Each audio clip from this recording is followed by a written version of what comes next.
Hi guys, welcome back to the channel. I thought today we'd talk about the 5 R's of zero waste in relation to homesteading and gardening. It's pretty cool, it's very interchangeable, and I hope you learned something. 5 R's of zero waste are refuse, reduce, reuse, recycle, and rot. Rot means compost. We're going to focus on the reuse one today. It's about using the items you have already on your property, in your house, wherever, and giving them a new life. That is a table made out of scrap wood, and that is a rain barrel.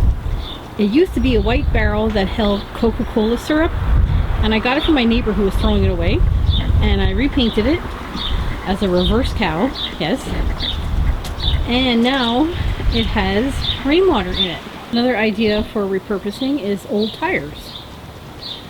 These are all tires, car and truck tires, that I got from around my neighborhood. People just dump them on the streets.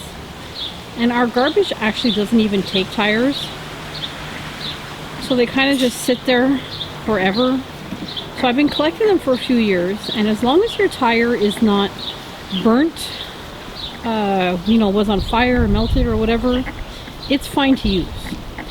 I took them all, cleaned them with soap and water, scrubbed them with a hard brush, painted them 2 coats of white, and then put the spots on them to make them look like cows, and planted them. Now there's no problem planting in them at all. Your fruit or vegetable or flower does not get affected by the tire. There's nothing leaching into your food or flour, because normally what you're eating is not even touching the tire. So there's really nothing to worry about. I've been doing it for years and it's been working. Plus it keeps these out of the landfill or wherever they go. And another really cool thing is there's actually a company that takes tires. If you see this trim here, you see this trim all along the edge?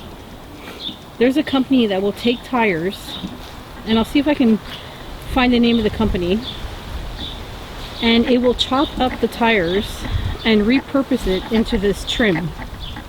And this stuff is amazing. It comes with the nails already, and you can just hammer it into the ground. And this is made from, you can see it, this is made from ground up tires. It's a great product. I would say it is a little expensive. It's about $12 a piece, but it's worth every penny. We've had it for years and nothing goes wrong with it. And you could bend it into a curve. See this curve? It curves very easily, and if you need to cut it, you just get a saw, just a regular saw, for not even like an electrical saw, just a regular saw, and you could saw off the pieces you don't want. And it curves really well. It lasts forever. I think it's worth every penny, and it's a great upcycling idea to do something with the millions of tires that are in the landfill. This is my Spartan apple tree, and he's looking good. But we have them tied to a handle. See here, this is an old broken broom handle. I was going to go to the garbage, but we used them to hold our apple tree. Another really cool repurposing idea is, this is a raised bed, 4 by 6 feet, and it's made out of scrap wood. The wood on the sides was actually from our old stairs. They weren't really holding together anymore, and we wanted to replace the wood with the metal, so we made this raised bed out of it. These chairs that you see here, they're metal chairs, very heavy, really heavy. I have 2 of them. They have clematis on them. I got them off of a local free group. They cost me nothing, and they're very heavy duty metal.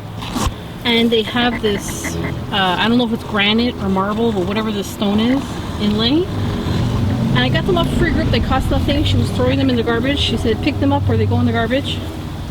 So I grabbed them in another part of the yard, you'll see the rose bush. You see a metal thing in there, and you see another rose bush. This was actually a tea light holder, and you put the little glass tea lights in here to hold your candles. But I took it, and it's going to be another clematis holder. Another thing we have here is our homemade bird bath. This was a wire chair that was broken. The seat was completely missing from it. I put a cracked plastic, I don't know what you call that. It's the thing that the pots sit in. And I found a rock, and we screwed it to the base, and now we have a homemade bird bath. Here we have our bathtub and toilet. Now this bathtub is one of the very old cast iron, extremely heavy bathtubs. It was the grandmother's. This place, property is pretty old for the area. It was built in the 1920s. So they used this bathtub all their life, and then they replaced it, and they didn't want to throw it out, so we took it for the garden. Then we had to change our toilet. So again, we scrubbed the toilet, painted it like a cow, and I have to plant in it. Here is our second apple tree. It's a snow apple, and that is a broken mop handle. Some of the pots are from when you buy plants, like these ones. I bought plants in it, that's what it came in. All this stuff was given to me. Most of it is from the free group. The next thing I use is this metal poles here, this metal piping. It's actually metal piping put together, and we screwed it into the raised bed here, and we use it every year now to hold our cucumbers or peas. Another repurposing idea is to make a bee watering station. Not just for bees, but for other bugs too. And this is made out of scrap wood, and the little Pepsi Coke tops from bottles glued on. We built this mini shed, garden shed, onto our big shed. So it's between the shed and a fence where nobody goes, and it's kind of useless space. And that's just made out of scrap wood and scrap pieces. Hi guys, if you made it this far in the video, thanks for watching. I appreciate that. See you next time. Free water.